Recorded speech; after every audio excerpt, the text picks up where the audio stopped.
Ela foi chamada de analfabeta na frente de todos. Pegou um caderno e desenhou por 2 minutos em silêncio. Quando viraram o papel, a sala inteira congelou. Aquela garçonete escondia um segredo que faria a mulher mais arrogante do lugar cair em lágrimas.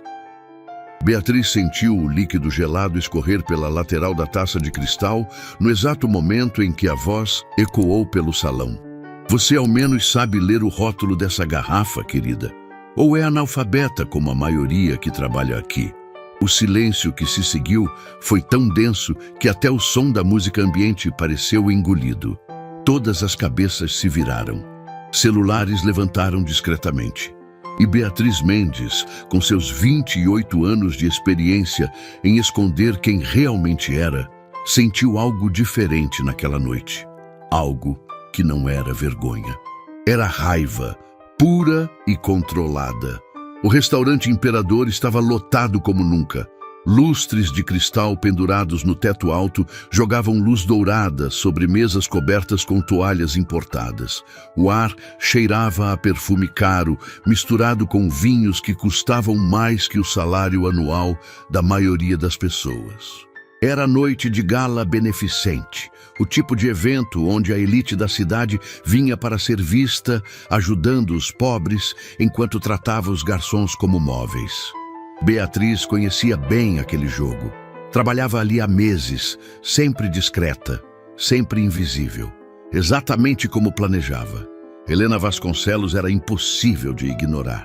Ela havia entrado no restaurante como quem pisa em território conquistado, tiara de diamantes na cabeça, colar de esmeraldas no pescoço e aquele sorriso afiado de quem sabia exatamente o poder que tinha. O marido, Eduardo, caminhava 2 passos atrás, elegante no terno escuro, mas com uma expressão cansada que denunciava anos de convivência com aquela mulher. Eles se sentaram na mesa principal, no centro do salão, onde todos pudessem admirar, ou invejar, ou ambos. Beatriz tinha sido escalada para servir aquela mesa. Dona Carmen, a gerente, avisou pela manhã com um tom de desculpa. Sei que você prefere as mesas discretas, Bia, mas essa noite preciso de alguém que não se abale fácil. A senhora Vasconcelos é complicada. Complicada era um eufemismo generoso. Beatriz aceitou sem reclamar. Afinal, estava ali justamente para isso, para sentir o mundo real, para lembrar de onde vinha, para nunca esquecer o que era ser tratada como menos. A primeira interação já tinha sido tensa. Helena reclamou da temperatura do champanhe, depois da disposição das flores na mesa, depois do ângulo da cadeira. Beatriz absorveu tudo com profissionalismo impecável, respondendo com gentileza ensaiada, ajustando cada detalhe sem demonstrar irritação. Eduardo ocasionalmente olhava para a esposa com desconforto visível, mas nunca intervinha. Apenas baixava os olhos e bebia vinho em silêncio. Foi na hora de servir a garrafa especial, uma safra rara que Eduardo havia escolhido pessoalmente, que tudo desandou. Beatriz apresentou o rótulo conforme protocolo, inclinando a garrafa para que Eduardo pudesse conferir. Helena interceptou com um gesto brusco. Espere, você sabe o que está servindo? Sabe ler francês, ao menos? A voz dela tinha aquele tom de quem não fazia pergunta de verdade, apenas preparava o terreno para humilhar. Chateau Margaux, safra de 1990, madame. Beatriz respondeu com voz calma, pronunciando perfeitamente. Helena ergueu uma sobrancelha, visivelmente irritada por não ter conseguido a reação que buscava. Foi aí que ela atacou de verdade. Impressionante. Decorou direitinho, mas aposto que não sabe o que significa metade dessas palavras. Deve repetir igual papagaio, não é? Risadas abafadas vieram das mesas próximas. Beatriz manteve o rosto neutro, mas suas mãos apertaram a garrafa 1 segundo a mais do que o necessário. Na verdade, madame, significa Castelo Margaux, propriedade vinícola em Bordeaux, França. A safra de 90 é considerada uma das melhores do século XX, com notas de cassis, tabaco e especiarias. Harmoniza perfeitamente com o cordeiro que a senhora pediu. O silêncio voltou, mas agora era diferente. Era o tipo de silêncio onde todo mundo segura a respiração, esperando a explosão. Helena ficou vermelha, não de vergonha, de fúria. Ela se levantou da cadeira tão rápido que a taça quase tombou. Quem você pensa que é para me dar lição? A voz saiu alta demais, estridente demais. Outros garçons pararam de servir. Dona Carmen apareceu na entrada da cozinha, corpo tenso. Eduardo finalmente levantou os olhos do prato, mas ainda assim não falou nada. Helena avançou, invadindo o espaço pessoal de Beatriz. Garçonetes como você deveriam saber seu lugar, servir calada, não fingir que tem educação. Peço desculpas se ofendi, madame, Beatriz disse, e havia algo no tom dela que não era submissão. Era controle absoluto. Helena percebeu, e isso a enfureceu ainda mais. Ofendeu? Você não tem capacidade nem de ofender alguém como eu. Aposto que mal terminou o ensino médio. Provavelmente nem isso. Analfabeta funcional vestida de garçonete. A frase saiu como cuspe. Várias pessoas nas mesas próximas mexeram nos celulares. Alguns já estavam gravando. Beatriz respirou fundo. Contou até 5 mentalmente. Sentiu o peso do caderno de desenhos no bolso do avental. Aquele caderno que carregava sempre consigo como amuleto. Aquele pedaço de papel que guardava quem ela realmente era. E então, pela primeira vez em meses de silêncio estratégico, ela decidiu que era a hora. A senhora tem razão em uma coisa, Beatriz disse, voz firme, mas sem agressividade. Eu deveria saber meu lugar. Ela puxou o caderno do avental, pegou um lápis grafite que estava preso na espiral. E meu lugar é aqui. Helena deu uma risada cruel. Ah, agora a analfabeta vai fazer o quê? Escrever uma cartinha? Mais risadas das mesas ao redor, mas essas já soavam nervosas, constrangidas. Beatriz puxou uma cadeira vazia da mesa ao lado, sentou-se com calma, abriu o caderno em uma página em branco. Vou desenhar, madame. Se me permite 2 minutos. A sala inteira pareceu sugar o ar de uma vez só. Helena franziu a testa confusa. Desenhar? O que diabos? Mas Beatriz já não estava ouvindo. Sua mão se moveu sobre o papel com precisão cirúrgica. O lápis dançava entre os dedos, capturando linhas, sombras, proporções. As pessoas começaram a se levantar das mesas, aproximando-se discretamente, tentando ver o que estava acontecendo. Eduardo inclinou o corpo para frente, fascinado. Dona Carmen saiu completamente da cozinha, olhos arregalados, e Helena, ainda de pé, ainda vermelha de raiva, ainda segurando sua pose de superioridade, começou a perceber que algo estava muito errado. Os primeiros 30 segundos foram a estrutura, formato do rosto, proporções, ângulos. Depois vieram os detalhes. A tiara de diamantes, cada pedrinha desenhada individualmente com reflexos que pareciam reais. O colar de esmeraldas caindo sobre o decote do vestido. As rugas finas ao redor dos olhos que a maquiagem cara tentava esconder. E, finalmente, a expressão. Aquela expressão de desdém congelada no papel com uma precisão que beirava o sobrenatural. Quando Beatriz terminou exatamente 2 minutos depois, ela levantou o caderno e virou para Helena. A mulher ficou pálida, não pelo desenho em si, mas pelo que ele revelava. Ali estava ela, capturada com perfeição técnica absurda, mas havia algo mais. O desenho não mentia, mostrava a arrogância, a frieza, a crueldade disfarçada de classe. Era como se Beatriz tivesse desenhado não apenas o rosto de Helena, mas sua alma. Meu Deus! Alguém sussurrou. Um homem de terno cinza da mesa do fundo se levantou, olhos fixos no desenho. Ele era Vicente Almeida, dono de uma das maiores galerias de arte da cidade. E ele conhecia aquele traço, conhecia muito bem. Esse estilo não pode ser. Ele puxou o celular com mãos trêmulas, procurou imagens, comparou. Quando encontrou o que buscava, deixou o aparelho cair na mesa. B. Mendes! ele disse, voz tremendo. Você é a artista B. Mendes. O restaurante explodiu, não em som, mas em movimento. Todos se levantaram ao mesmo tempo. Celulares apontaram, câmeras dispararam, porque B. Mendes não era uma artista qualquer. Era a artista. Aquela que vendia quadros por milhões em leilões internacionais. Aquela que ninguém conhecia o rosto porque trabalhava sob pseudônimo absoluto. Aquela cujo último quadro foi arrematado por um colecionador árabe por uma quantia que daria para comprar o próprio restaurante Imperador 3 vezes. Beatriz se levantou, guardou o lápis, fechou o caderno. Olhou para Helena com aquele mesmo sorriso gentil que usava o tempo todo. Prazer, madame. Beatriz Mendes. E sim, eu sei ler, inclusive em francês, italiano, espanhol e alemão. Ela estendeu o desenho para Helena, que estava congelada, boca entreaberta, incapaz de processar o que acabava de acontecer. Pode ficar com o desenho, é de graça, diferente dos meus outros trabalhos. Helena pegou o papel com mãos tremendo. Eduardo estava de pé agora, olhando para Beatriz com uma mistura de admiração e descrença total. Dona Carmen tinha lágrimas escorrendo pelo rosto. E Vicente Almeida já estava discando para colecionadores, galeristas, jornalistas. A notícia ia explodir. A garçonete analfabeta era, na verdade, uma das artistas mais caras e misteriosas do mundo. Por quê?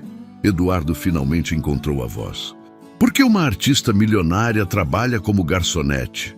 Beatriz olhou para ele e, pela primeira vez naquela noite, permitiu que sua verdadeira expressão aparecesse. Não era raiva, não era vingança, era algo muito mais profundo. Porque precisava lembrar o que é ser humana de novo, Sr. Vasconcelos. E este lugar me ensinou exatamente isso. O restaurante virou um caos controlado em questão de segundos. Vicente Almeida não parava de ligar para contatos, voz acelerada, suor na testa. Sim, eu tenho certeza. Estou vendo com meus próprios olhos. B. Mendes está aqui em São Paulo trabalhando como garçonete.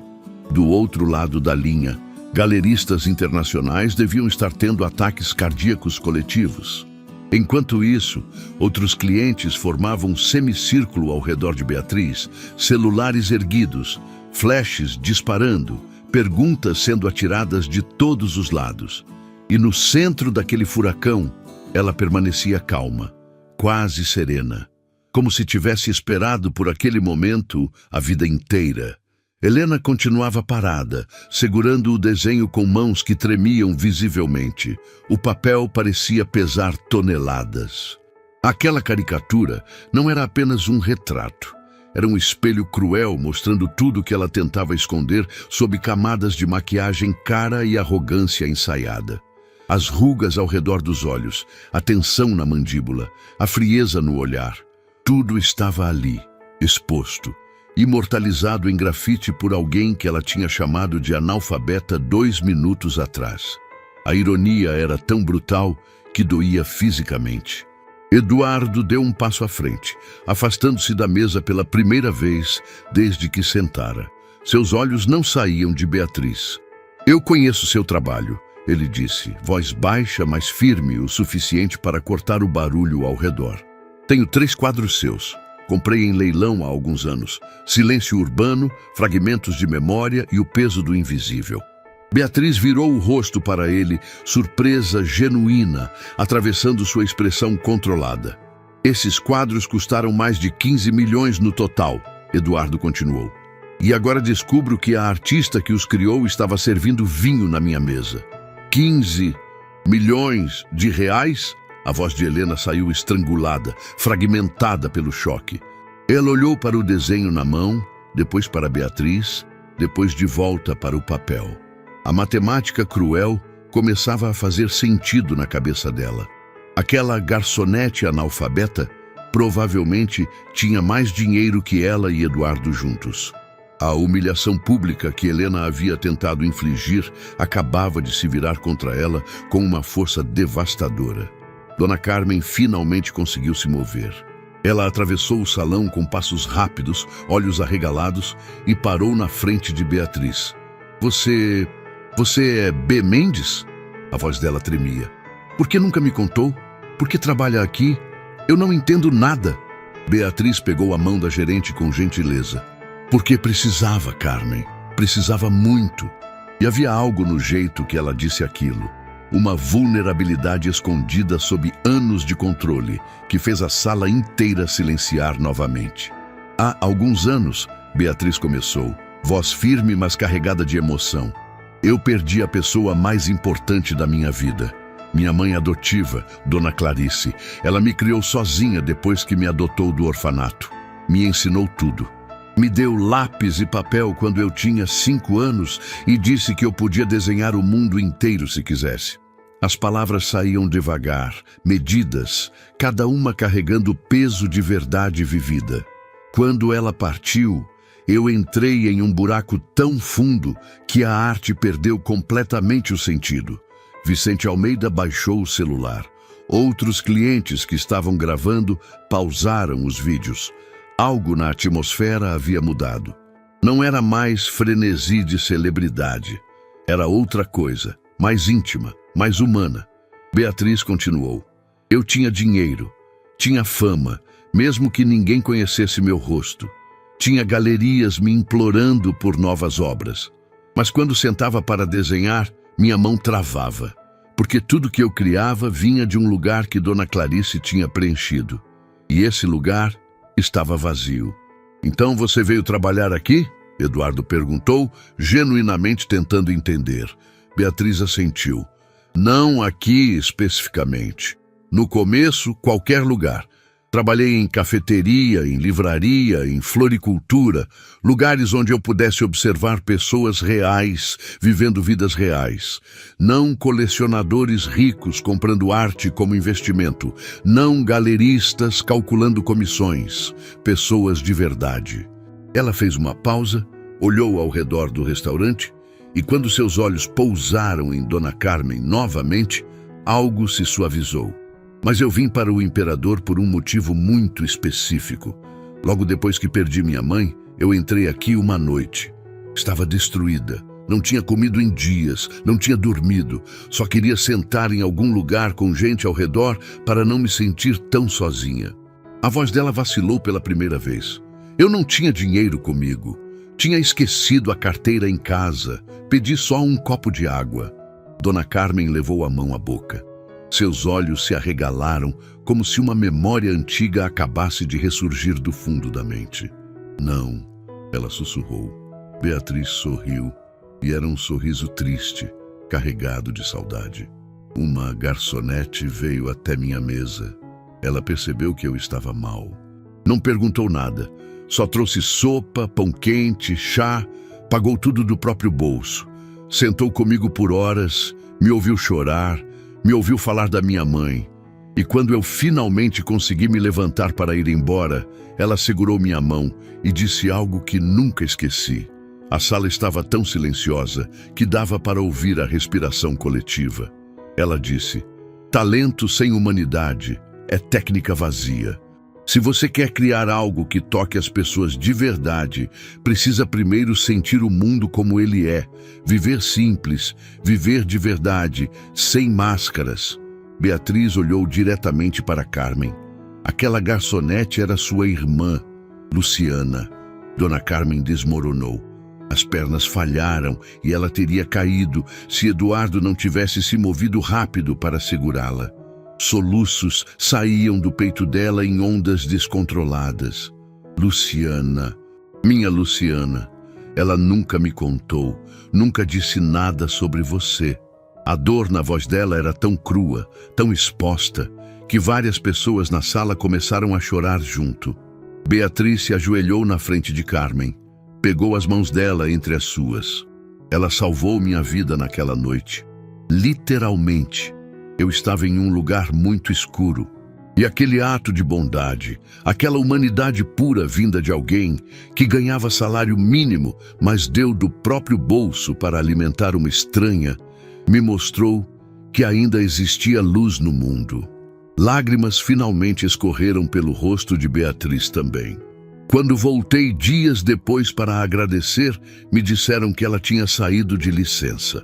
Fiquei esperando. Voltei várias vezes, mas Luciana nunca mais apareceu. Carmen soluçou mais alto. Ela ficou doente logo depois, uma condição delicada, lutou por meses e depois não conseguiu terminar a frase. Não precisava. Todos entenderam. Beatriz apertou as mãos de Carmen com força. Procurei por ela.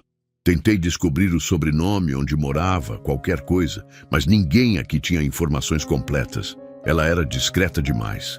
E quando finalmente consegui rastreá-la, através de registros antigos, descobri que ela já tinha partido.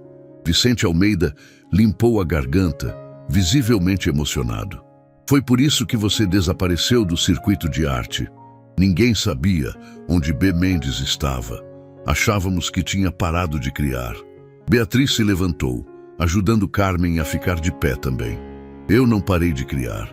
Só mudei o que criava e como criava. Comecei a desenhar pessoas comuns, trabalhadores, garçons, faxineiros, motoristas de ônibus, toda a gente invisível que faz o mundo funcionar, mas que ninguém realmente vê. Ela puxou o caderno que ainda estava em sua mão. Folheou algumas páginas.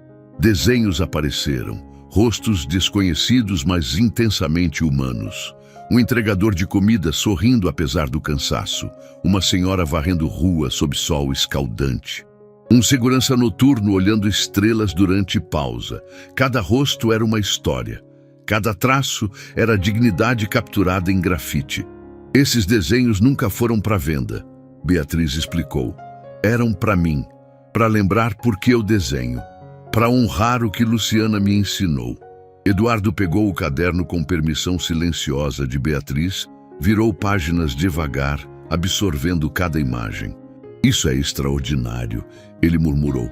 Tecnicamente perfeito, mas tem vida, tem verdade. Ele parou em um desenho específico. Era um autorretrato de Beatriz vestida de garçonete, servindo mesa vazia. Mas no reflexo da janela atrás dela, aparecia outra mulher. Luciana, sorrindo. Você nunca a esqueceu. Jamais, Beatriz confirmou, voz embargada. E foi por isso que voltei para cá, não só para trabalhar, mas para estar perto do último lugar onde senti a bondade dela, para honrar a memória de alguém que me salvou sem nem saber quem eu era.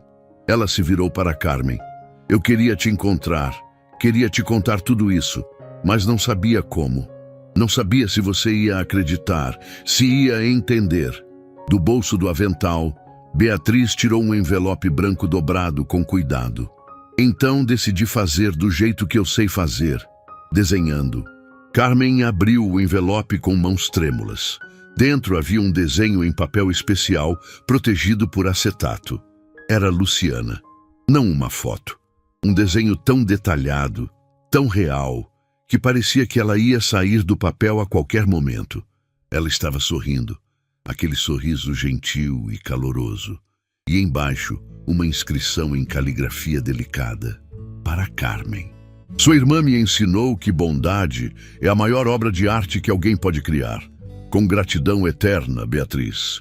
Carmen apertou o desenho contra o peito e chorou. Chorou por Luciana. Chorou pela bondade inesperada da irmã que não estava mais ali para receber o reconhecimento. Chorou pela artista famosa que honrava a memória de uma garçonete simples como se fosse a pessoa mais importante do mundo. E ao redor dela, o restaurante inteiro estava em lágrimas. Funcionários abraçavam uns aos outros. Clientes limpavam os olhos discretamente. Até Vicente Almeida, homem acostumado a ver a arte valer milhões, chorava abertamente. Beatriz puxou outro envelope do avental. Esse era maior, mais grosso, fechado com lacre. Ela entregou para Carmen. Luciana pagou minha refeição naquela noite. Acho que foram uns R$ 50. Ela recusou quando tentei devolver tempos depois, antes de ficar doente. Disse que bondade não tinha preço de retorno. Carmen abriu o envelope com dedos tremendo. Dentro havia um cheque. Quando ela leu o valor, Teve que segurar na mesa para não cair. Isso não pode. R$ 50 com juros do coração, Beatriz disse suavemente. Calculei quanto aquela bondade vale para mim. Quanto aquele gesto mudou minha vida. Quanto cada desenho que fiz desde então deve à lição que sua irmã me deu. O cheque era de R$ 2 milhões. Use para o que quiser, Carmen. Mas se me permite sonhar junto, talvez você possa abrir uma fundação no nome de Luciana, para ajudar pessoas em momentos difíceis, para continuar a bondade que ela espalhou no mundo. O restaurante explodiu em aplausos espontâneos. Mas não era aplauso de celebridade ou fama. Era reconhecimento de algo raro e precioso, humanidade real em um mundo cheio de máscaras. Vicente Almeida aplaudia com lágrimas escorrendo. Eduardo olhava para Beatriz como se estivesse vendo verdadeira nobreza pela primeira vez na vida. Funcionários saíram da cozinha para aplaudir também. E no meio de tudo aquilo, Carmen abraçava Beatriz com força, sussurrando agradecimentos que se perdiam entre soluços. Foi quando o celular de Vicente tocou alto. Ele atendeu ainda emocionado, limpando os olhos. Alô? A voz do outro lado deve ter dito algo importante porque Vicente ficou pálido de repente. O quê? Tem certeza absoluta? Quando isso foi publicado? Ele desligou e olhou para Beatriz com expressão de quem acabou de receber notícia devastadora. Beatriz, o vídeo da humilhação já está nas redes sociais. Alguém transmitiu ao vivo. Tem mais de 3 milhões de visualizações em menos de 15 minutos. A sala congelou. Todos puxaram celulares simultaneamente. E lá estava. O vídeo de Helena chamando Beatriz de analfabeta. O momento do desenho sendo feito. A revelação da identidade de B. Mendes. Hashtags explodindo. Comentários em dezenas de idiomas. Memes já sendo criados. A história tinha viralizado globalmente em tempo real. Meu Deus, alguém sussurrou. Isso vai estar em todos os noticiários amanhã. Helena, que estava esquecida no canto durante toda a cena emocional, finalmente reagiu. Ela jogou a caricatura no chão com força. Isso é ridículo, absolutamente ridículo. A voz dela saiu estridente, desesperada. Todos se viraram para olhá-la. Vocês não veem? Ela armou isso, planejou tudo para me humilhar, para ganhar atenção. É golpe, manipulação barata. Os dedos dela apontavam acusatoriamente para Beatriz, tremendo de raiva ou medo, talvez ambos. Helena, pare! A voz de Eduardo era baixa, mas tinha um tom que ninguém ali tinha ouvido antes. Autoridade misturada com decepção profunda. Helena se virou para ele, esperando apoio, mas o que viu no rosto do marido a fez recuar um passo. Eduardo, você não pode acreditar nessa farsa. Ela é oportunista. Está usando uma história triste para... Chega! Eduardo se levantou completamente, afastando a cadeira. Ele pegou o celular do bolso, abriu algo e virou a tela para Helena. Era o vídeo viral. Ele apertou play. A voz de Helena ecoou do alto-falante. Você ao menos sabe ler o rótulo, querida?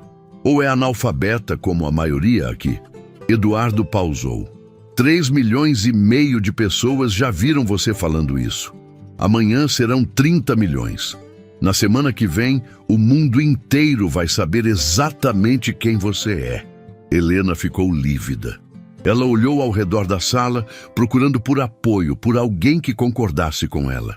Mas encontrou apenas olhares de desaprovação, pena ou desconforto.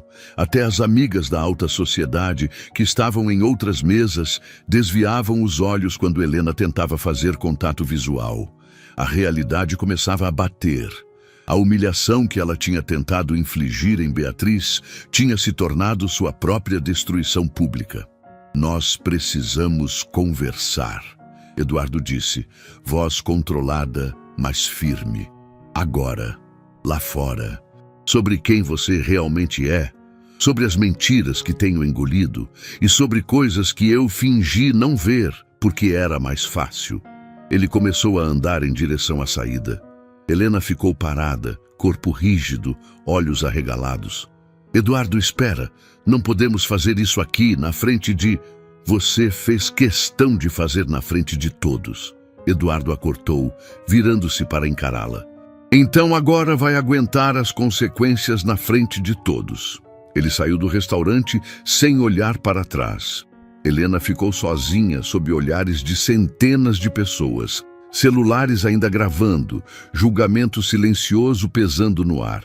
Ela pegou a bolsa com mãos tremendo, tentou manter postura ereta, mas todos viram. Viram a máscara rachar.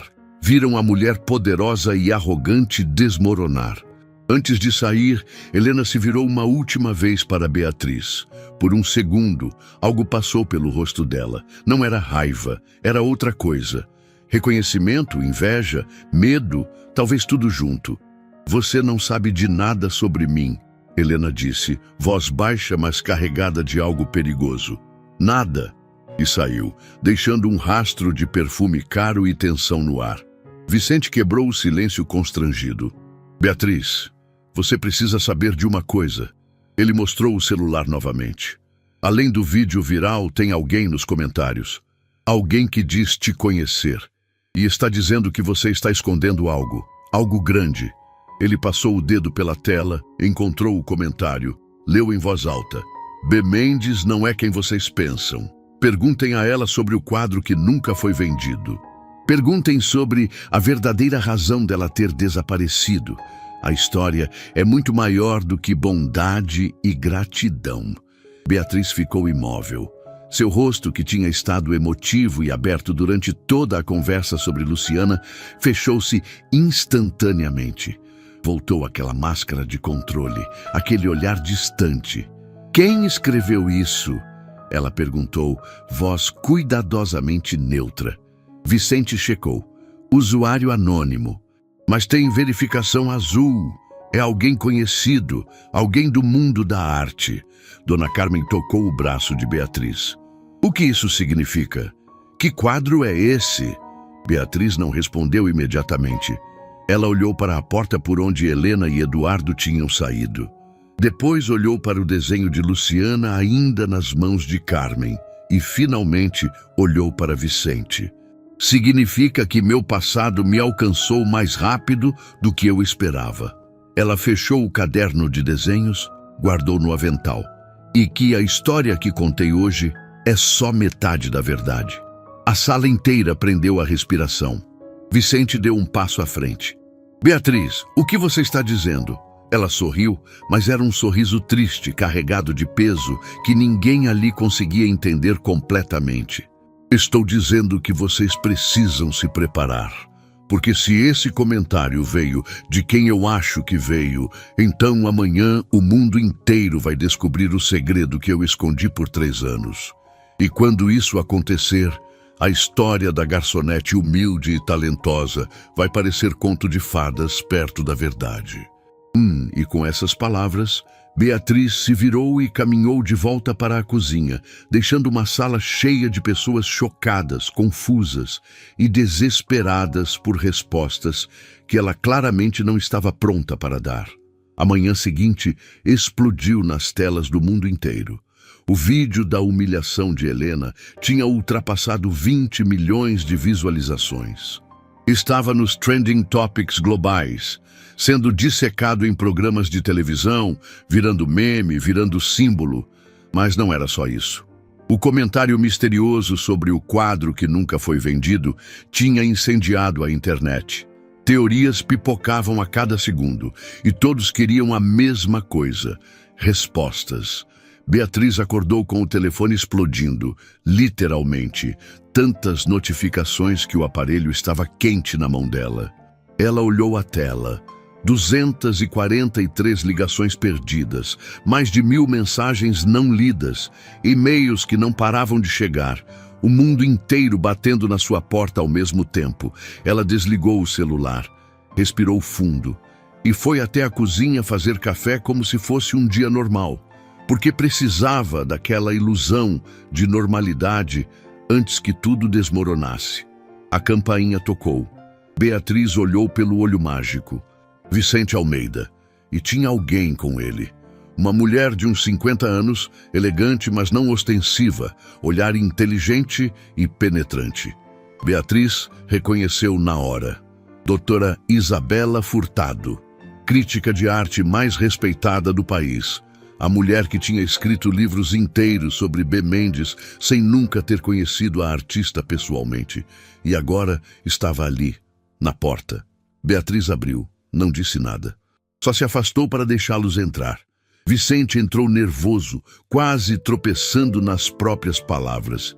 Beatriz, eu sei que é cedo, eu sei que você deve estar sobrecarregada, mas precisamos conversar urgente sobre... Foi você quem escreveu o comentário. Beatriz cortou, olhando diretamente para Isabela. Não era pergunta, era constatação. Isabela não negou. Entrou na sala, olhou ao redor do apartamento simples e algo naquele olhar era aprovação. Ou talvez compreensão. Fui eu e não peço desculpas.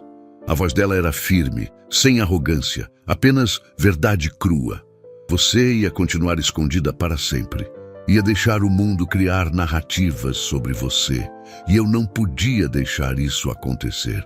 Você não tinha direito, Beatriz respondeu, mas não havia raiva na voz, só cansaço. Isabela sentou no sofá sem ser convidada. Tinha, porque passei 3 anos estudando sua obra. Passei 3 anos tentando entender por que a artista mais brilhante da sua geração simplesmente desapareceu. E quando finalmente descobri a verdade sobre o quadro cancelado, entendi tudo. Ela tirou um tablet da bolsa, abriu uma imagem. Reflexos de identidade. O quadro que você se recusou a vender. Vicente se aproximou para ver. E quando viu, ficou sem ar. Era Beatriz, pintada com técnica que desafiava a física. Mas não era só isso. Era dor capturada em óleo sobre tela. Era solidão transformada em cor. Era tudo que um ser humano pode sentir quando perde o chão sob os pés. Os olhos da Beatriz, pintada, tinham algo que fazia qualquer um que olhasse sentir vontade de abraçá-la e chorar junto. Meu Deus, Vicente sussurrou. Isso não é arte, isso é confissão. Beatriz virou o rosto, incapaz de olhar para a própria imagem. Era para ser vendido em leilão fechado. 25 milhões já garantidos. Comprador anônimo, tudo acertado. Ela foi até a janela, olhou a rua lá embaixo. Mas quando terminei o quadro, quando dei o último toque, percebi que tinha colocado minha alma inteira ali. E vender aquilo seria como vender a própria mãe. Então você cancelou tudo, Isabela disse. Devolveu o adiantamento, sumiu e deixou o mundo da arte em choque completo. Beatriz assentiu. E sabe o que descobri quando cancelei? Que ninguém ligou para o porquê. Só ligaram para o prejuízo. Galeristas furiosos porque perderam comissão. Colecionadores irritados porque o investimento evaporou. Ninguém, absolutamente ninguém perguntou se eu estava bem. Vicente deu um passo à frente, voz embargada. Beatriz, eu não sabia. Se soubesse, você teria feito o quê? Ela o cortou, virando para encará-lo. Teria cancelado suas comissões? Teria parado de vender arte como se vendesse ações? Não, Vicente, você é parte do sistema, todos somos. O silêncio que caiu foi pesado, sufocante. Isabela quebrou. Foi por isso que você desapareceu. Porque percebeu que estava alimentando uma máquina que transformava a emoção humana em commodity. Não era pergunta, era entendimento. Beatriz sentiu lágrimas subirem. Passei anos criando arte para pessoas que não sentiam nada, que penduravam quadros na parede como penduravam diplomas, status, investimento, lucro futuro. E quando sua mãe morreu, Isabela começou. Quando Dona Clarice partiu, Beatriz corrigiu, voz quebrando, percebi que toda a minha arte era vazia, porque eu tinha me esquecido de por que comecei a desenhar. Não era para ficar rica, não era para ser famosa, era para capturar humanidade, para fazer as pessoas sentirem. Ela limpou as lágrimas com raiva, mas o sistema me transformou em máquina de produzir mercadoria cara, e eu deixei. porque era mais fácil que admitir a verdade. Vicente se sentou pesadamente. Sua cabeça estava nas mãos. Meu Deus! E eu fiz parte disso. Por anos eu... Beatriz se aproximou, tocou o ombro dele. Você fez o que todo mundo faz, Vicente. Sobreviveu dentro do sistema que existe. Não te culpo, mas também não podia mais fazer parte. A campainha tocou novamente, insistente, agressiva. Beatriz olhou pelo olho mágico e congelou. Do outro lado havia 3 pessoas com câmeras profissionais, jornalistas. Tem gente na porta, ela disse, voz tensa. Vicente foi até a janela, olhou para baixo. Tem pelo menos 10 vans de TV na rua. Beatriz, eles descobriram seu endereço. O telefone fixo começou a tocar. Depois o interfone. Depois vozes gritando do lado de fora. B. Mendes, só queremos conversar. Uma entrevista rápida. O público merece saber a verdade. A pressão estava ficando insuportável. Beatriz sentiu as paredes fechando. O apartamento que era refúgio, virando prisão. Isabela se levantou, foi até Beatriz, segurou os ombros dela com firmeza. Escuta, você tem 2 opções agora. Deixar que outros contem sua história do jeito deles, ou contar você mesma, do seu jeito. Beatriz balançou a cabeça desesperada. Eu não quero contar para ninguém, quero só desaparecer de novo. Isabela a cortou. Não vai dar, não depois de ontem. O mundo inteiro viu quem você é. Não tem mais volta. Vicente pegou o celular, mostrou a tela. Era notícia ao vivo. Beatriz, eles estão dizendo que você teve um colapso mental, que é por isso que desapareceu. Tem psicólogo na TV especulando sobre sua saúde. Tem gente dizendo que você precisa de ajuda profissional. Beatriz leu as manchetes e sentiu náusea. Estavam transformando sua dor em entretenimento, sua escolha consciente em patologia. Eles vão destruir você, Isabela disse, voz dura, mas honesta. Vão criar narrativa, vão dizer que você é instável, que suas escolhas foram sintoma de doença. E daqui a um mês, sua história vai ser sobre a artista problemática que teve surto e virou garçonete. Não sobre a artista corajosa que escolheu humanidade ao invés de dinheiro. Beatriz olhou para o quadro na tela do tablet. Sua própria imagem pintada. Aquela vulnerabilidade exposta. E tomou decisão que a apavorava tanto quanto a libertava. Então vou contar. Mas não em entrevista. Não em programa de TV. Vou fazer exposição.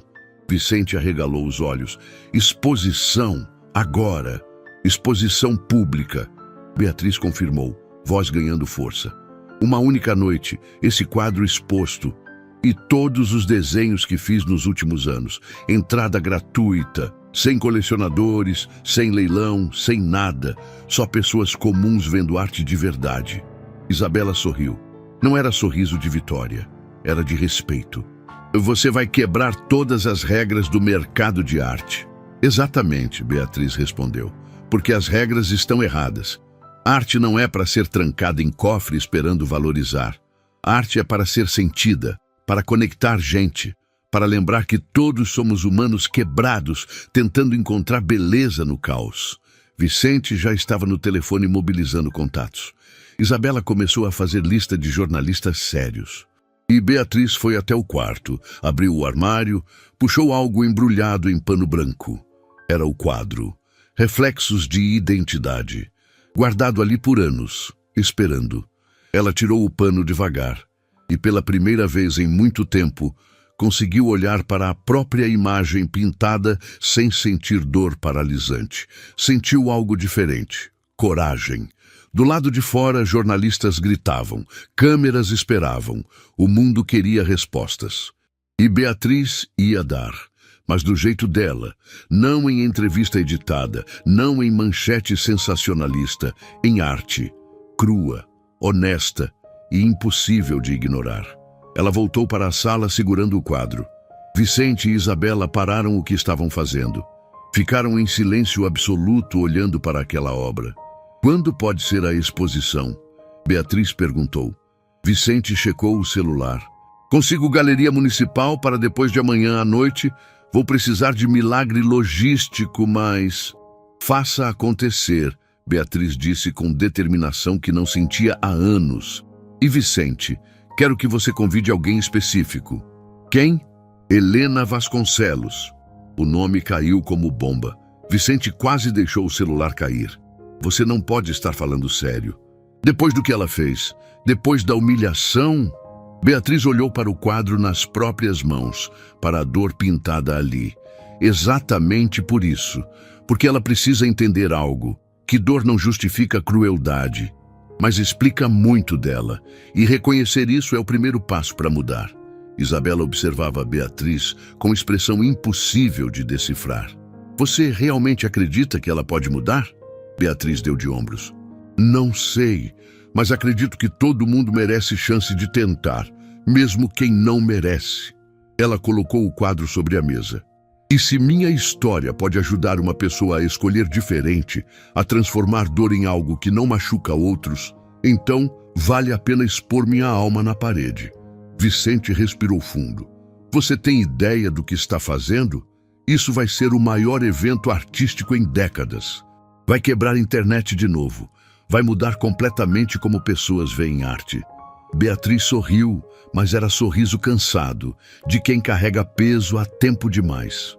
Eu sei, e pela primeira vez em anos, estou fazendo arte pelo motivo certo. Não para vender, para curar. Começando por mim mesma. Lá fora, o caos continuava. Mas dentro daquele apartamento pequeno, algo tinha mudado. Beatriz tinha encontrado coragem que pensava ter perdido. E nos próximos 2 dias, o mundo ia descobrir que a garçonete humilde escondia não só talento, escondia a verdade que a indústria da arte tentava enterrar há décadas. Que arte sem alma é só decoração cara. E que humanidade vale infinitamente mais que qualquer número em leilão. Enquanto Beatriz planejava sua exposição do outro lado da cidade, Helena Vasconcelos enfrentava o colapso total de sua vida cuidadosamente construída. O apartamento luxuoso que compartilhava com Eduardo parecia uma prisão. Ela não saía há 2 dias, não por escolha, mas por medo. Medo das câmeras que acampavam na porta do prédio, medo dos comentários que inundavam suas redes sociais. Medo de encarar o mundo que agora havia exatamente como ela era. O celular não parava de tocar, mas nunca eram ligações que ela queria atender. Sua assessora de imprensa pediu demissão por mensagem. 3 marcas de luxo que a patrocinavam cancelaram contratos citando incompatibilidade de valores. O clube social onde era sócia vitalícia enviou carta formal sugerindo que se afastasse temporariamente. E as amigas da alta sociedade, aquelas que riam de suas piadas cruéis e aplaudiam sua arrogância, simplesmente desapareceram. Ninguém atendia suas ligações. Ninguém respondia mensagens. Eduardo estava trancado no escritório há horas. Helena podia ouvi-lo falando ao telefone, voz controlada, mas tensa. Ele estava fazendo controle de danos empresariais. A empresa da família Vasconcelos tinha perdido 2 contratos importantes, porque investidores não queriam associação com a mulher que humilhou garçonete. A ironia era brutal. Helena, que sempre se orgulhou de ser esposa de empresário poderoso, agora era o peso que puxava o marido para baixo. Ela caminhou até o espelho do quarto. A mulher que olhava de volta estava diferente. Olheiras profundas, cabelo despenteado, rosto sem maquiagem, mostrando todas as rugas que produtos caros tentavam esconder. E nos olhos, algo que Helena não via há muito tempo, medo real. Não medo performático de perder status, medo genuíno de que tudo que ela tinha construído fosse desmoronar, porque estava desmoronando, na frente do mundo inteiro. O notebook estava aberto na cama, ainda mostrando a enxurrada de notícias. Helena forçou-se a ler. Helena Vasconcelos, de rainha da elite a símbolo de arrogância tóxica. Esposa de empresário vira exemplo do que não ser em sociedade. Vídeo viral expõe comportamento cruel de socialite contra a trabalhadora. Cada título era uma facada. Cada comentário, veneno destilado. E o pior era que ela não podia negar nada. Estava tudo gravado. Sua voz, suas palavras, sua crueldade exposta em alta definição. A porta do escritório se abriu. Eduardo saiu, parou no corredor, olhou para Helena com expressão que ela nunca tinha visto antes. Não era raiva, era decepção. Pior que raiva. Decepção significava que ele tinha esperado mais dela e ela tinha falhado. Precisamos conversar, ele disse, voz cansada. Helena assentiu, incapaz de encontrar palavras. Eles se sentaram na sala, um de frente para o outro, como estranhos dividindo espaço. Perdi a conta de quantas reuniões tive hoje. Eduardo começou. Sócios querendo saber se vou me divorciar de você. Investidores exigindo que você faça declaração pública. Advogados aconselhando ações legais contra quem postou o vídeo. Ele passou a mão pelo rosto. E sabe o que percebi no meio de tudo isso? Que ninguém me perguntou se você estava bem. Nem eu perguntei. Helena sentiu algo apertar no peito. Eu não estou bem, ela admitiu, voz saindo baixa, quebrada. Estou destruída, Eduardo. Tudo que construí está desmoronando. E a pior parte é que eu mereço. Eu sei que mereço. Jazz, as palavras saíram como confissão forçada, arrancada à força de um lugar que ela mantinha trancado há décadas. Porque aquela mulher no vídeo, aquela mulher cruel e arrogante, essa sou eu. Sempre fui. Eduardo ficou quieto, esperando. Helena continuou, palavras fluindo agora, como se uma represa tivesse rompido. Você sabe de onde eu vim? Sabe mesmo? Ela não esperou resposta. Cresci em casa de 2 cômodos na periferia. Minha mãe limpava casas. Meu pai abandonou a gente quando eu tinha 7 anos. Eu usava uniforme escolar remendado. Comia merenda porque em casa não tinha comida. E na escola, as meninas ricas faziam exatamente comigo o que eu fiz com aquela garçonete. Eduardo se inclinou para a frente, surpreso. Ele sabia que Helena vinha de origem humilde, mas nunca tinha ouvido detalhes. Ela nunca compartilhava. Elas me chamavam de fedorenta, Helena disse, lágrimas finalmente escapando. Diziam que eu cheirava a pobreza. Riam da minha mochila velha, me excluíam de tudo. E sabe o que eu jurei para mim mesma? Que um dia eu seria rica, tão rica que ninguém nunca mais poderia me humilhar. E conseguiu? Eduardo disse suavemente. Helena balançou a cabeça com amargura. Não consegui, porque continuei pobre por dentro. Continuei sendo aquela menina com medo, só que ao invés de enfrentar esse medo, eu o transformei em arma. Passei a humilhar os outros antes que pudessem me humilhar. Criei essa persona de mulher poderosa e cruel, porque achei que isso me protegia. Mas não protegia, Eduardo concluiu. Helena soluçou. Não, só me transformou exatamente no tipo de pessoa que eu odiava. Nas meninas ricas que me torturaram.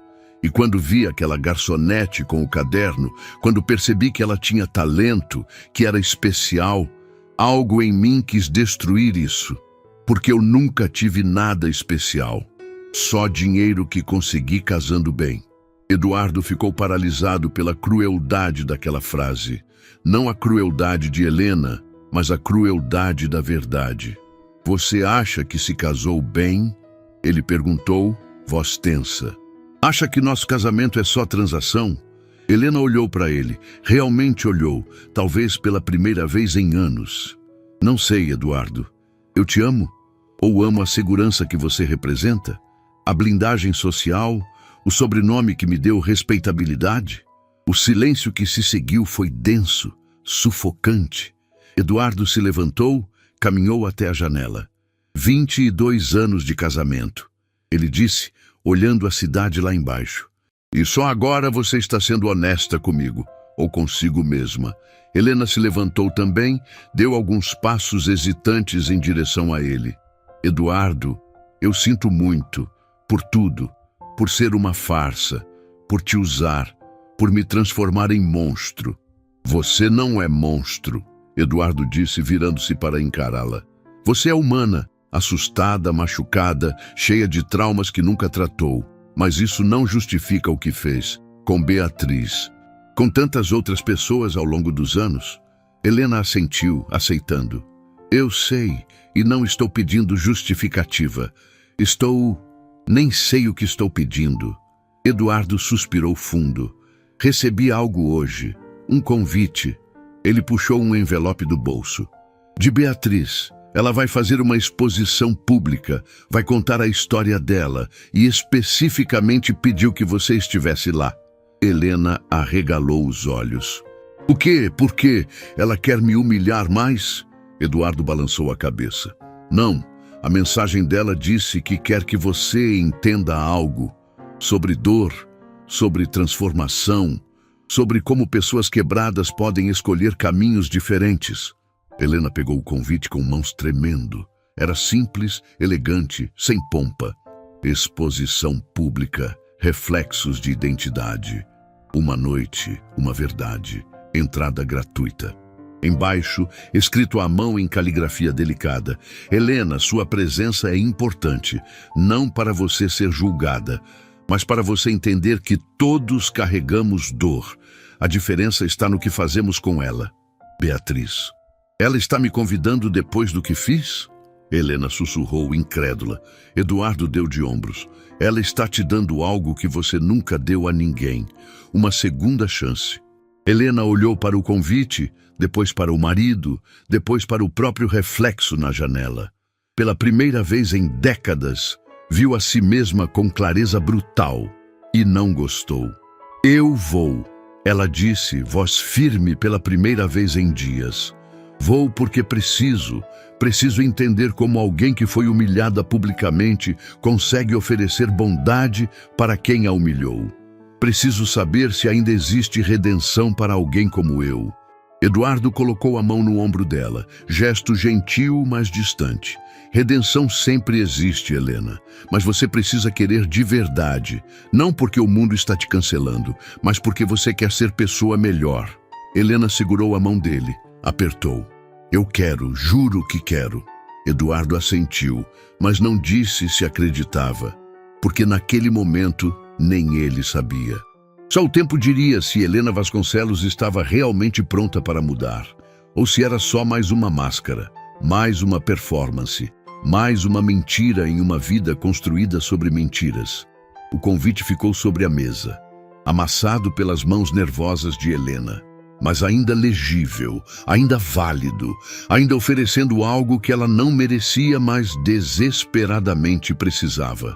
Esperança. A galeria municipal estava irreconhecível. Vicente tinha mobilizado sua equipe inteira para transformar o espaço em algo que nunca tinha sido feito antes. Nada de cordões de veludo separando o público de obras, nada de seguranças impedindo aproximação. Nada de etiquetas com preços astronômicos, apenas arte e pessoas, misturadas sem barreiras. A fila começou a se formar 6 horas antes da abertura. Não era fila de elite, eram pessoas comuns.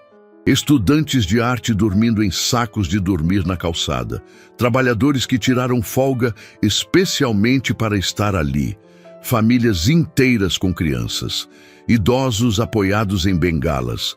A exposição tinha capacidade para 500 pessoas, mas havia mais de 3.000 esperando do lado de fora. Beatriz olhava pela janela do segundo andar, coração apertado. Nunca vi nada assim, Vicente disse ao lado dela, voz embargada. Nunca! Em 30 anos trabalhando com arte, nunca vi pessoas comuns fazendo fila para ver exposição. Isabela checava os preparativos finais, mas parou para observar também. É porque não é sobre arte cara, Vicente. É sobre história humana. E todo mundo quer se conectar com isso. Beatriz vestia roupa simples, calça jeans, blusa branca, tênis confortável, nada de vestido de gala, nada de joias. Ela queria que as pessoas vissem a artista real, não a persona construída. Ela chegou? Beatriz perguntou, sem precisar especificar quem. Vicente checou o celular. Carro dela acabou de estacionar, mas tem manifestantes na entrada. Seguranças estão criando corredor. Do lado de fora, Helena descia do carro com Eduardo. A transformação era visível. Cabelo preso simples, maquiagem leve, roupa discreta. Mas nada disso importava para as 50 pessoas que começaram a gritar quando a reconheceram. Arrogante! Pediu desculpas, foi nada. Vai embora. Os gritos eram como flechas. Eduardo segurou o braço de Helena quando sentiu ela vacilar. Você não precisa fazer isso, ele disse baixinho. Helena respirou fundo. Preciso, mais do que você imagina. A entrada foi humilhante. Celulares gravando, pessoas xingando. Algumas até cuspindo no chão quando ela passava. Helena manteve a cabeça baixa, não revidou, não respondeu. Apenas caminhou. E cada passo parecia custar um pedaço de sua dignidade já destroçada. Quando finalmente entraram na galeria, ela estava tremendo. Eduardo a guiou para um canto mais reservado. Respira, só respira. Beatriz desceu as escadas no momento exato em que as portas se abriram oficialmente. A multidão entrou como onda, mas era onda respeitosa, silenciosa, reverente, porque o que viram tirou o fôlego de todos. As paredes estavam cobertas de desenhos, centenas deles, todos os rostos que Beatriz tinha capturado nos últimos anos. Trabalhadores invisíveis agora imortalizados em grafite.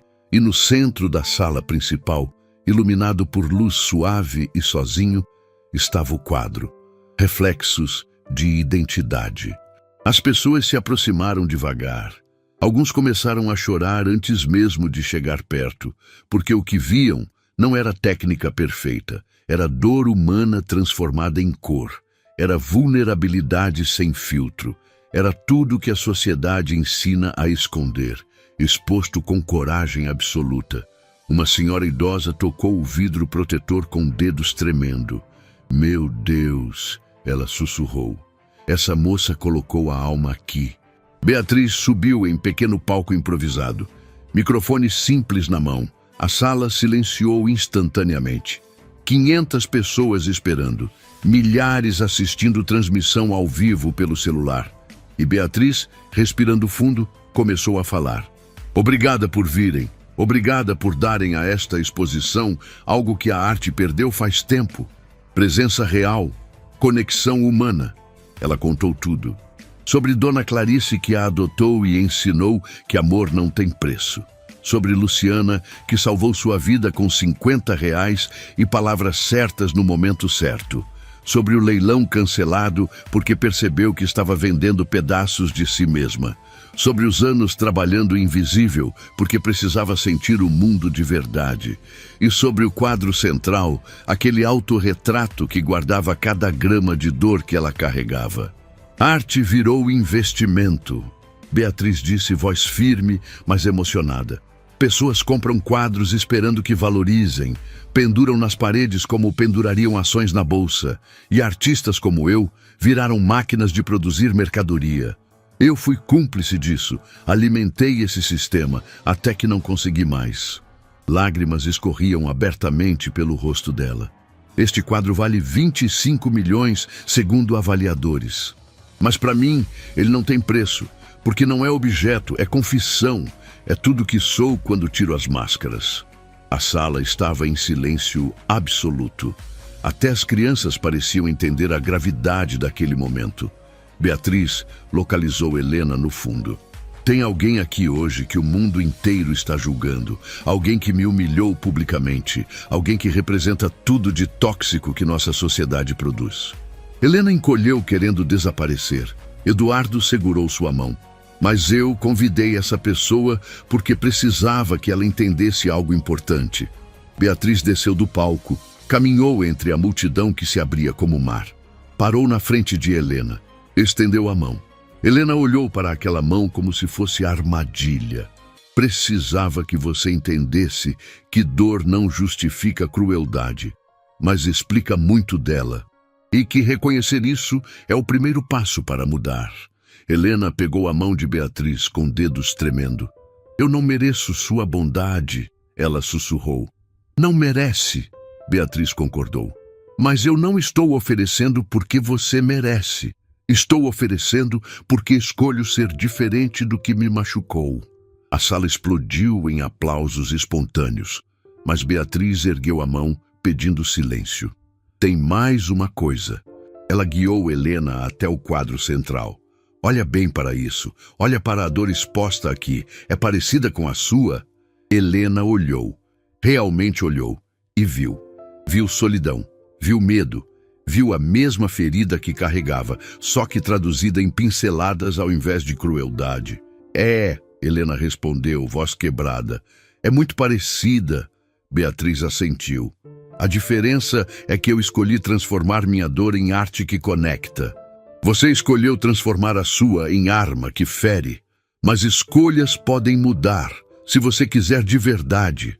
Helena desmoronou. Ali mesmo, na frente de 500 pessoas e milhares online, ela caiu de joelhos e chorou.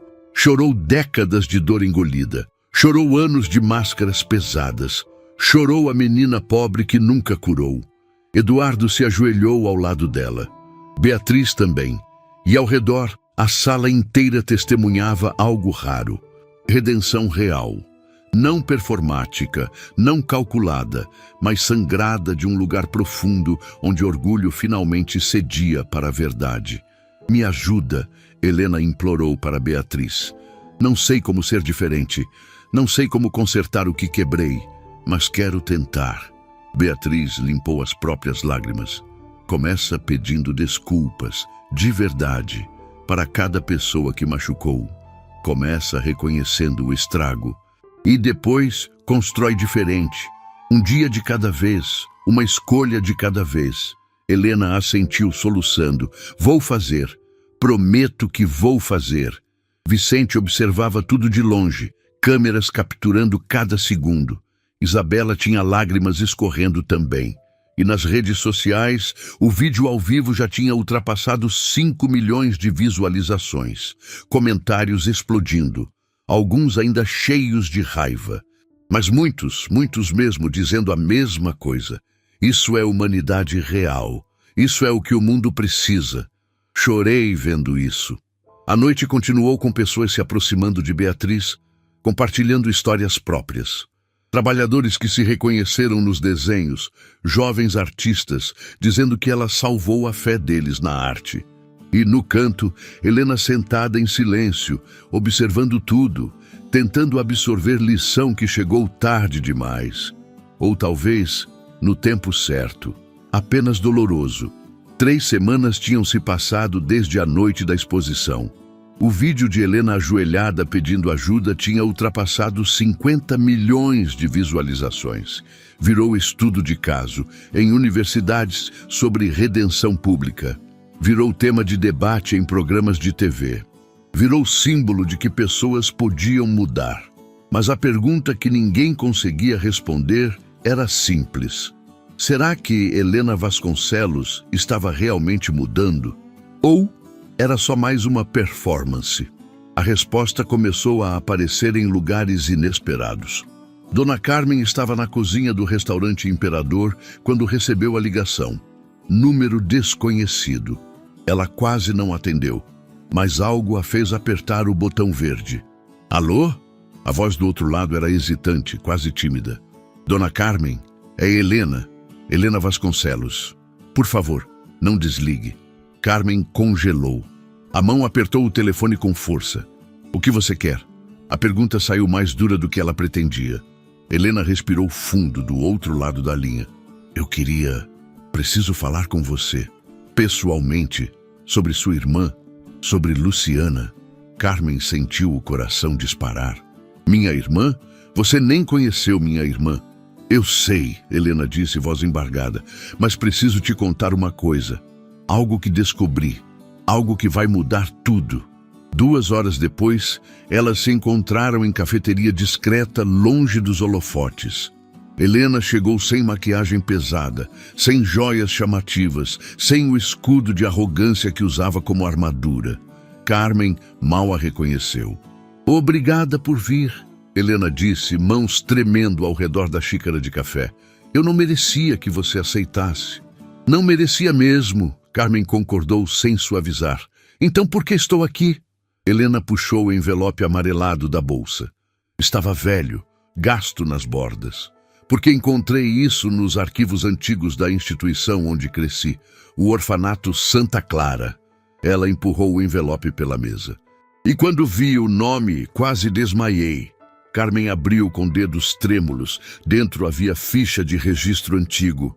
Nome da criança, Helena Rodrigues. Data de nascimento. E embaixo, nome da voluntária que mais cuidava dela. Luciana Santos. A mesma Luciana. A irmã de Carmen. Não, Carmen sussurrou, olhos enchendo de lágrimas. Não é possível. É, Helena confirmou chorando também. Sua irmã cuidou de mim quando eu tinha 4 anos. Por quase 2 anos, ela foi a única pessoa que me tratou com carinho naquele lugar. E quando fui adotada e saí de lá, nunca mais a vi. Nunca soube o nome dela completo. Só lembrava do rosto, do sorriso, da gentileza. Carmen não conseguia processar. Sua irmã, a mesma irmã que salvou Beatriz décadas depois. A mesma irmã bondosa que espalhava luz onde ia. Tinha cuidado de Helena, da mulher que se tornaria símbolo de arrogância e crueldade. Ela te amava? Carmen perguntou, voz quebrando. Helena assentiu, soluços escapando. Me amava. Era a única que me abraçava quando eu chorava. A única que dizia que eu era especial. A única que me fazia sentir vista. Então por que você virou? Carmen não conseguiu terminar a frase. Helena limpou o rosto com as costas da mão. Porque depois que saí do orfanato, fui para a família que me adotou só por aparência, por status. Eles queriam um projeto de caridade para ostentar. E me ensinaram que bondade é fraqueza, que gentileza é para tolos. Passei anos desaprendendo tudo que Luciana me ensinou. O silêncio que caiu foi pesado de décadas de escolhas erradas. Quando vi Beatriz contando a história sobre sua irmã na exposição, Helena continuou. Algo dentro de mim quebrou, porque percebi que Luciana passou a vida salvando pessoas quebradas. Beatriz, eu, provavelmente dezenas de outras. E eu joguei fora tudo que ela me deu. Transformei amor que recebi em veneno que espalhei. Carmen pegou a ficha antiga. Passou o dedo sobre o nome da irmã escrito à mão. Luciana sempre dizia que bondade plantada nunca morre completamente, que fica adormecida, esperando o momento certo para brotar de novo. Ela olhou para Helena com olhos cheios de lágrimas, mas também de algo parecido com esperança. Talvez seja isso que está acontecendo com você agora. Helena balançou a cabeça desesperada. Não sei se é real, Carmen. Não sei se estou mudando de verdade ou se é só culpa e vergonha me forçando a performar pessoa melhor. Como eu sei a diferença? Carmen ficou quieta por longo momento. Quando falou, a voz estava firme. Não sabe. Ninguém sabe quando mudança é real, até que seja testada de verdade. Até que você esteja sozinha, sem câmeras, sem plateia e ainda assim escolha diferente. Então me teste, Helena disse, pegando a mão de Carmen com urgência. Por favor, me dê chance de provar, de honrar memória de Luciana fazendo o que ela faria. Carmen olhou para aquela mulher quebrada à sua frente, a mesma que semanas atrás era intocável em sua arrogância, e tomou decisão que Luciana teria tomado. Está bem, vou te dar chance, mas não vai ser fácil. Ela puxou papel e caneta da bolsa e escreveu o endereço. Esse é abrigo para pessoas em situação vulnerável. Funciona com doações e trabalho voluntário. Sua irmã trabalhou lá por anos antes de ficar doente. Helena pegou o papel, leu o endereço. Você quer que eu doe dinheiro? Não, Carmen cortou. Quero que você trabalhe lá 2 vezes por semana, servindo comida, limpando banheiros, ouvindo histórias de gente que a sociedade tornou invisível, sem fotos, sem publicidade, sem ninguém sabendo quem você é. Helena ficou pálida. Era teste cruel porque era teste real. Não tinha plateia, não tinha likes, não tinha validação pública. Era só ela e as consequências das próprias escolhas. E se eu aceitar? Ela perguntou, voz pequena. Carmen se levantou, pegou a bolsa. Aí a gente conversa de novo daqui a 3 meses e vê se sua mudança sobreviveu quando ninguém estava assistindo. Enquanto isso, do outro lado da cidade, Beatriz estava em reunião que mudaria tudo. Vicente tinha reunido grupo pequeno, mas poderoso. Advogados, contadores, Isabela e representante de família que Beatriz nunca imaginou conhecer. Dona Clarice deixou testamento. O advogado explicou. E uma cláusula específica dizia que se você algum dia criasse fundação para apoiar artistas, parte da herança dela seria destinada a isso. Beatriz sentiu lágrimas subirem.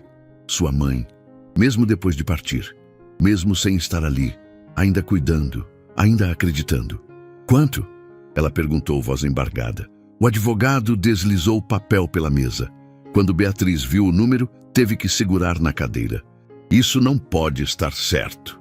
Está, o advogado confirmou. Dona Clarice economizou a vida inteira, investiu com sabedoria e deixou tudo para você fazer diferença no mundo. Vicente se inclinou para a frente. Com esse valor mais o que você já tem, mais as doações que estão chegando desde a exposição, você pode criar fundação que muda a vida de centenas de artistas. Isabela complementou. Podemos dar bolsas, criar espaços de trabalho, oferecer terapia, fazer tudo que o sistema nunca fez, apoiar arte como expressão humana, não como commodity. Beatriz olhou para o número de novo. Depois olhou para o retrato pequeno de Dona Clarice que carregava na carteira e tomou decisão que sabia estar certa. Quero que a fundação se chame Luciana Clarice, em homenagem às 2 mulheres que me ensinaram que bondade é a maior forma de arte.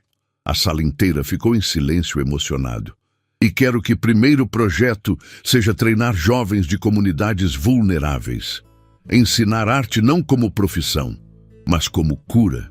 3 meses se passaram em velocidade impossível. A Fundação Luciana Clarice abriu portas com um evento que lotou o quarteirão inteiro. Beatriz deu aulas pessoalmente. Vicente renunciou comissões e passou a trabalhar sem lucro pessoal. Isabela escreveu livros sobre revolução que estava acontecendo no mundo da arte. E Helena? Helena continuou trabalhando no abrigo, sem câmeras, sem reconhecimento. Só ela e escolhas silenciosas que ninguém via. Até o dia que Carmen apareceu no abrigo sem avisar. Observou Helena de longe. Viu ela servindo sopa com paciência. Viu ela conversando com senhora idosa sobre netos. Viu ela limpando o chão sem reclamar. E quando Helena finalmente percebeu que estava sendo observada, não tentou performar. Só continuou trabalhando.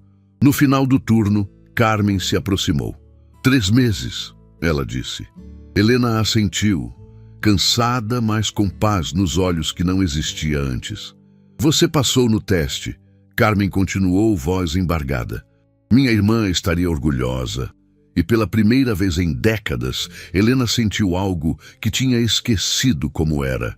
Dignidade real, não comprada, não performada, conquistada através de escolhas consistentes que ninguém aplaudiu. As 2 se abraçaram ali mesmo, no meio do abrigo simples, cercadas por pessoas que a sociedade esqueceu. E naquele abraço, algo antigo finalmente se curou. Não completamente. Nunca seria completo, mas o suficiente para começar de novo, de verdade dessa vez. 6 meses depois da noite que mudou tudo, o restaurante Imperador sediava evento que ninguém jamais imaginaria. Não era jantar de gala, não era festa de elite, era celebração simples, intimate, real. A Fundação Luciana Clarice completava meio ano de existência e Beatriz queria comemorar exatamente onde tudo começou. As mesas estavam ocupadas por pessoas que raramente frequentavam lugares assim. Jovens artistas de comunidades periféricas que a Fundação apoiava. Trabalhadores do restaurante, voluntários do abrigo. E no centro de tudo, uma mesa reunia as pessoas cujas vidas se entrelaçaram de formas impossíveis. Beatriz, Dona Carmen, Eduardo, Vicente, Isabela e Helena. Helena estava diferente de maneiras que iam além da aparência. Havia leveza nela que não existia antes, como se tivesse largado o peso invisível que carregava a vida inteira.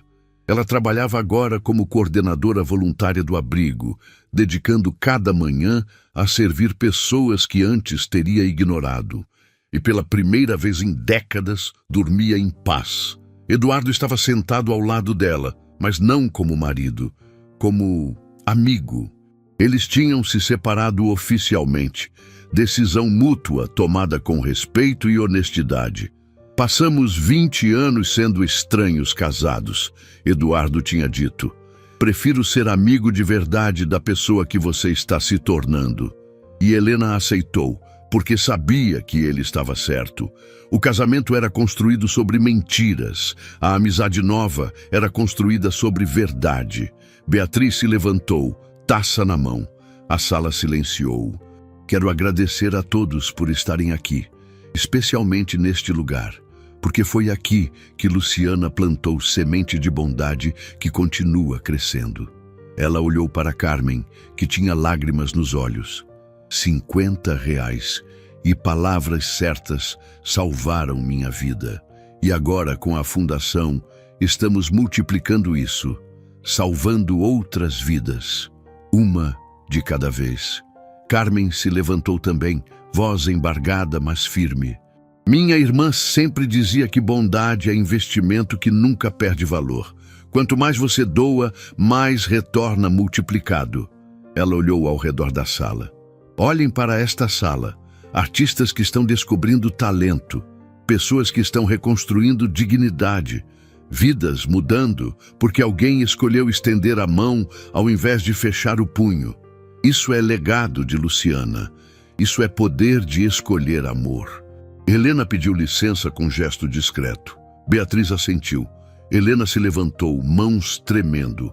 Eu não merecia estar aqui hoje. Não merecia perdão que recebi. Não merecia a segunda chance que me deram. Sua voz falhou, mas ela continuou. Passei décadas sendo monstro porque achei que crueldade me protegia. Mas só me destruiu por dentro e destruiu pessoas ao meu redor. Ela olhou diretamente para Beatriz. Você podia ter me destruído completamente. Tinha munição, tinha plateia, tinha razão, mas escolheu algo que eu não entendia na época. Escolheu me mostrar espelho sem me empurrar contra ele. Deixou que eu enxergasse sozinha quem tinha me tornado.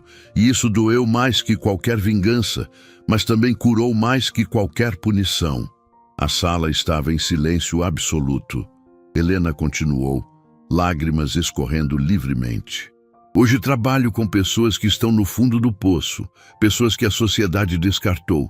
E cada vez que sirvo prato de comida, cada vez que ouço história delas, lembro da menina que fui, abandonada, assustada, invisível. E entendo que essa menina nunca saiu de mim. Só ficou escondida sob camadas de raiva e medo. Beatriz se aproximou, pegou a mão de Helena. Mudança real não acontece em um dia, nem em 6 meses. É escolha diária, às vezes horária, e você está escolhendo certo todo dia. Helena abraçou Beatriz, e o abraço era de gratidão profunda demais para palavras. Eduardo levantou a taça. Um brinde, não ao que fomos, mas ao que estamos escolhendo ser.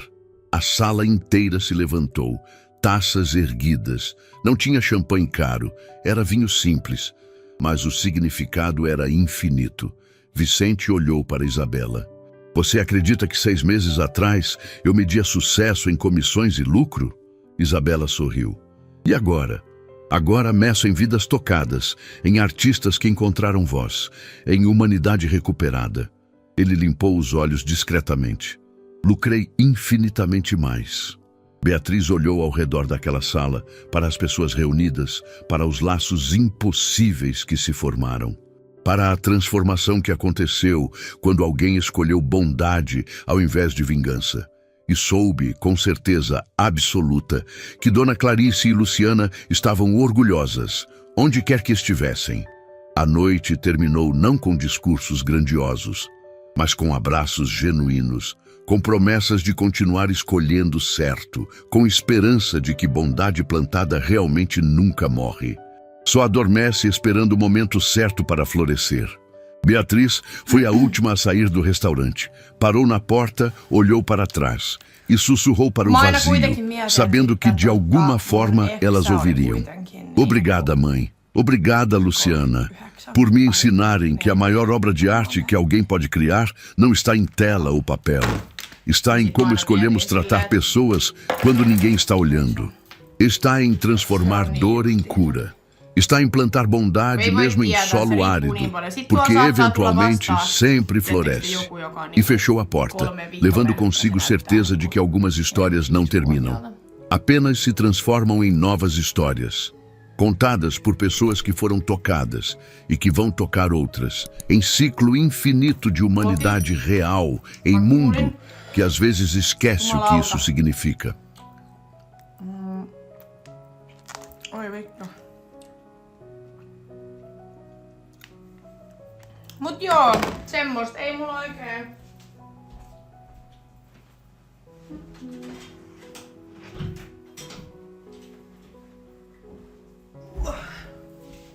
Ei mulla oikein silleen taks viikko. Mulla on se ripsihuolto torstaina. Sit mun äiti ehkä tulee käymään joku päivä. Mun synttärit oli siis viikonloppu, mutta mä en saa tuota otsikkoa vaihdettua. Niin mun äiti tulee ehkä käymään joku päivä. Moi Dino Raukka ollut tänään hammaslääkärissä. Poistettu 4 hammasta. Voi pupunen. Miettikää sen vuosi sitten käyty sen kanssa poistaa hampaita ja taas. Se oli sanonut se eläinlääkäri, että se on niin vanha jo, että ne menee nopea.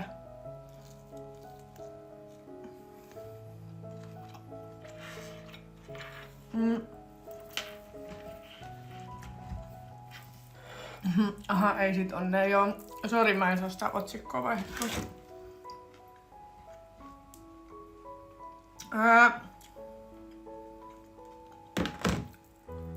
Sitten torstaina on se ripsihuolto. Äiti sanoi, että se voisi tulla käymään joku päivä. Sitten lauantaina on Emman synttärit. Mä oon kutsunut Isbe ja Niina tähän mun luokse. Et katsotaan, että juodaan vähän viiniä ja käytäs siellä. Mut mä en haluis juoda tiettekö silleen, että mä lähden niinku dokaa tai mä oon niinku aamuun asti missään.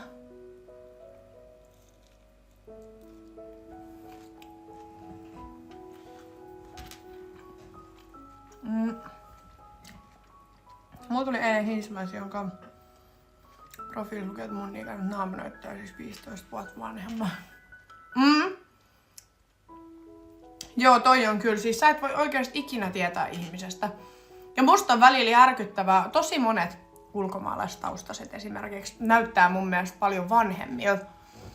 Koska musta tuntuu, että suomalaiset on tosi nuoren näköisiä. Tai voi olla myös muitakin maalaisia, mutta nyt mä puhun vaan siitä, mitä mä oon niinku huomannut. Mut sit saattaa tulla joku ulkomaalaistaustainen, tosi tummapiirteinen tai näin. Ja se on silleen, että se on vaikka niinku 31 ja se näyttää 45-vuotiaalta ja sä oot silleen... Hetkunen.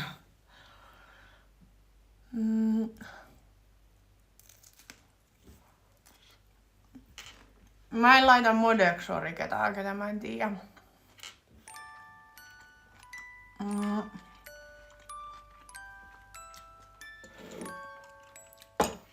Deittailen Suomessa myös suomalaisia. Mulla ei oo siis mitään semmoista, että sun pitää olla ulkomaalainen tai sun pitää olla tietyn ikäinen tai mulla ei oo siis mitään semmoista, että pitää olla jotain. Ei. Ihan täysin riippuu. Mä vaan oon huomannut silleen, että no jotenkin musta tuntuu helpommalta deittailla ulkomaalaisia. Okei, myös sen takia, että mä voin puhua sit tänne niistä paljon vapaammin. Mut jotenkin, en mä tiedä onko mulla tullut tässä kauheasti semmosia suomalaisia, ketä mua niinku kiinnostais. Et totta kai jos tulee joku suomalainen, niin mulla ei oo mitään semmoista, että mä en voi nyt deittailla sua, koska sä oot suomalainen. Ei todellakaan.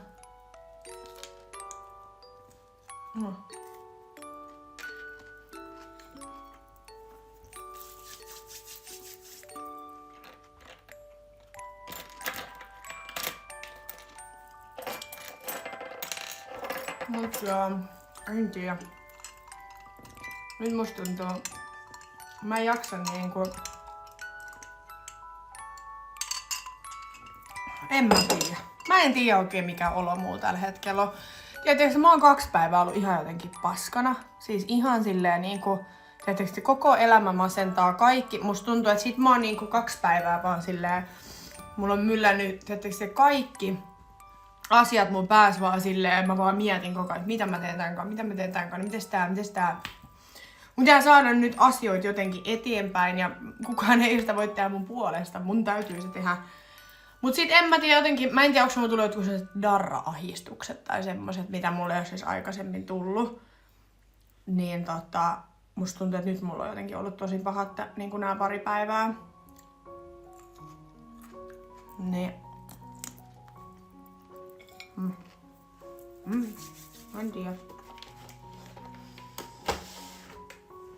Kaikki vaan niinku myllää päässä. Mä oon ollut sillä, että vittu, mä en tiedä mitä mä teen niinku mun elämälläni. Kyllä se tästä varmaan menee ohi, mutta mä en jotenkin tykkää tästä olosta, mikä tässä on ollut. Joo, niin mä veikkaan kanssa, että tää on darra-ahdistusta. Enkkupojan kanssa ollaan juteltu kyllä niinku päivittäin vieläkin. Se sanoi, että sillä on hirveä kiire ja tarttis taas samanlaisen reissun kuin hänellä oli viimeksi. Että hän sanoi, että hänellä oli niin kiva jotenkin relaxing niinku reissu tänne. Ja se sanoi, että kaipais nyt jo uutta tommosta.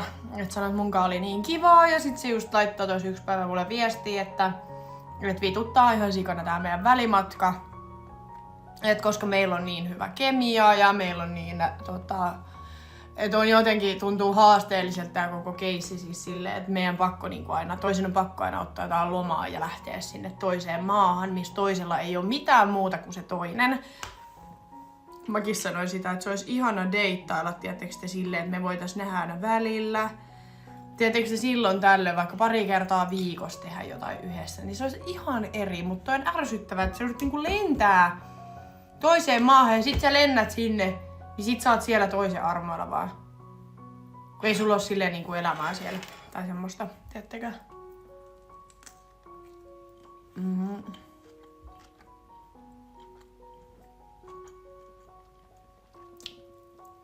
Mut joo.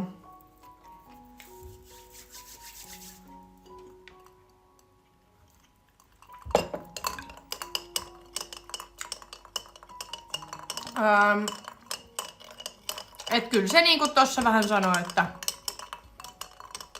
käytännössä meissäkin voisi olla niin sanotusti chanssi, jos me asuttais vaan lähekkäimmin.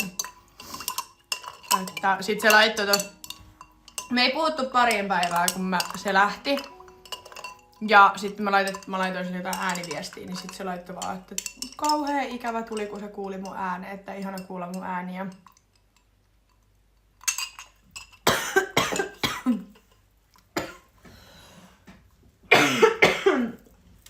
Nyt mä kuolen. Hyvästi.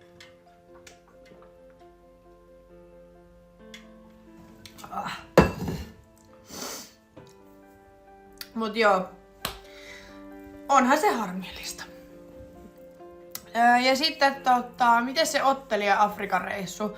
Mä itse asiassa just tässä liven alussa sanoin siitä, että mä puhuin sen kai itse asiassa tänään. Kun sillä piti olla se matsi huhtikuun 10. päivä. Mut kun silloin se nenä murtunut, niin se ei saa otella vielä nyt siinä. Eli siihen on tullut nytten ratkaisu. Eli hän ei saa otella vielä. Mutta hänellä on tullut uusi ottelu, mikä on sitten Nigeriassa kesäkuussa. Ja sit kun mä laitoin silleen, että et sä et meinaa nyt otella siellä Etelä-Afrikassa, niin sit se laittoi vaan, että ei, että eiks mulle Nigeria kelpaa. Sit mä olin silleen, käy, että en mä tiennyt, että onks mun kutsu voimassa sinne. Sit se oli vaan, että on sun kutsu voimassa sinne, mutta siihen on nyt 2 kuukautta aikaa. Mut kyllä mä haluaisin lähteä siellä käymään sitten. Niin se siirtyi nyt kesäkuun niin sanotusti puoleen väliin.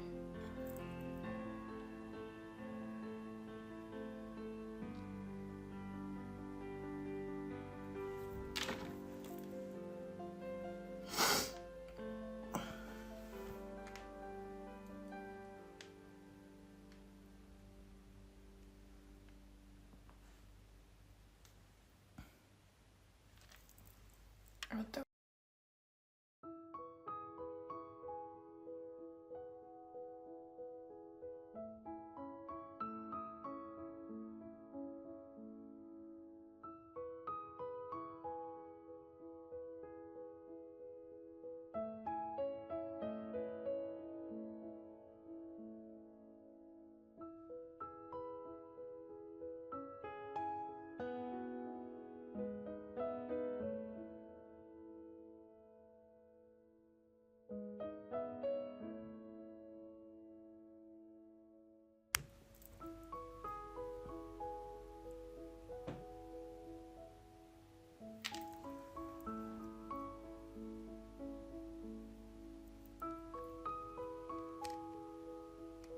Joo, ei, kyllä mä voin tälleen kertoa.